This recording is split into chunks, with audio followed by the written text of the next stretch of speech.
प्रदेश में ड्रग आयुक्तालय में अफसरों की मिलीभगत से नकली दवा बनाने वाली कंपनियों को लीगल छूट दी जा रही है। ये कोई हमारा आरोप नहीं बल्कि खुद आयुक्तालय की तरफ से नकली दवा निर्माता कंपनियों के खिलाफ की गई कार्रवाई की बानगी है। ये रिपोर्ट देखिए।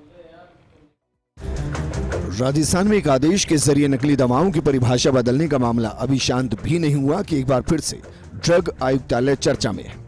ताजा मामला भी नकली दवाओं से ही जुड़ा है, जिसमें नकली दवाएं बनाने वाली फार्मा कंपनी पर अफसरों की बड़ी मेहरबानी सामने आई। दरअसल ड्रग आयुक्तालय को पिछले 3 साल के दौरान जांच में 58 नकली दवाएं मिली, लेकिन नकली दवाएं बनाने वाली कंपनियों के खिलाफ कार्रवाई की रिपोर्ट देखी तो ये ना के बराबर है। अब इसे विभागीय स्तर की मिलीभगत कहें या दोषी कंपनियों की कॉन्स्टिट्यूशन लाने की प्रक्रिया में लेट लतीफी, जिसके चलते सिर्फ 9 फार्मा कंपनियों के खिलाफ अभियोजन स्वीकृति दी गई।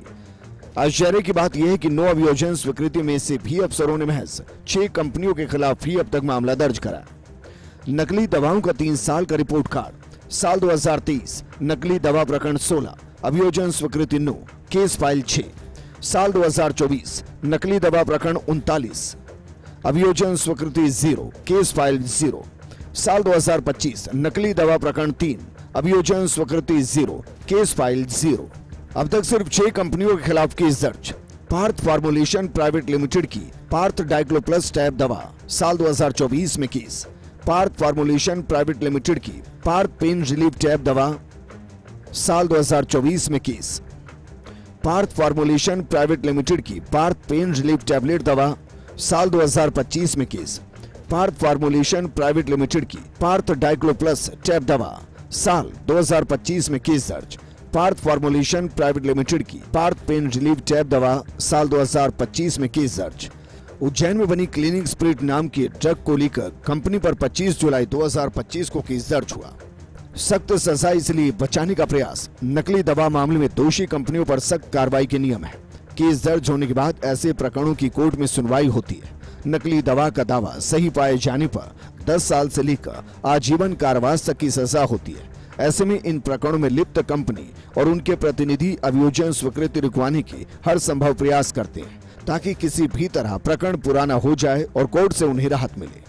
ड्रग आयुक्तालय की रिपोर्ट के मुताबिक साल 2023 से पहले के नकली दवाओं के सभी प्रकरणों में अभियोजन स्वीकृति दी जा चुकी है। साल 2023 में मिली 16 नकली दवाओं में से 9 की अभियोजन स्वीकृति दी गई, जबकि पिछले 2 सालों के प्रकरणों में एक में भी अफसरों ने अभियोजन स्वीकृति नहीं दी।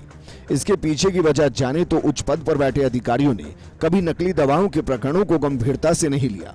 अब इसे बड़ी फार्मा कंपनियों से मिलीभगत कहें या अनदेखी, जिसके चलते दोषी कंपनियों के अभियोजन स्वीकृति के लिए सबसे जरूरी संविधान हासिल करने के विशेष प्रयास ही नहीं किए गए। हालांकि नवनियुक्त ड्रग आयुक्त टी शुभमंगला ने नई जिम्मेदारी संभालने के साथ ही नकली दवा के प्रकरणों में चल रहे खेल पर सख्ती शुरू कर दी। उनका कहना है कि अभियोजन स्वीकृति में देरी हुई, लेकिन अब हम नवंबर तक सभी केस कोर्ट में फाइल कर देंगे। एडमिनिस्ट्रेशन रिफॉर्म के लिए हम नई स्क्रीनिंग कमेटी बना रहे हैं और जिन अफसरों ने कोर्ट में केस लगाने में देरी की, उनके खिलाफ भी सख्त एक्शन लिया जाए। हमारे पास नकली दवा की जो लिस्ट है, उससे पहले के सारे प्रोसिक्यूशन सैंक्शन इश्यू हो चुके हैं। 2023 में भी 16 में 9 का प्रोसिक्यूशन सैंक्शन हमने दे दिया है। जो हमारे पास ड्यू है वो प्रोसिक्यूशन सैंक्शन नकली दवा में 49 का है। नॉट ऑफ स्टैंडर्ड क्वांटिटी जो है उसमें हमने 218 में प्रोसिक्यूशन सैंक्शन दे दिया है और कुछ कॉन्स्टिट्यूशन के अभाव में केस फाइल नहीं हो पाए हैं और इस 218 में भी 24 नकली दवा के हैं। स्क्रीनिंग कमेटी जो फॉर्म होता है उसमें there has been slight tardiness in giving prosecution sanction.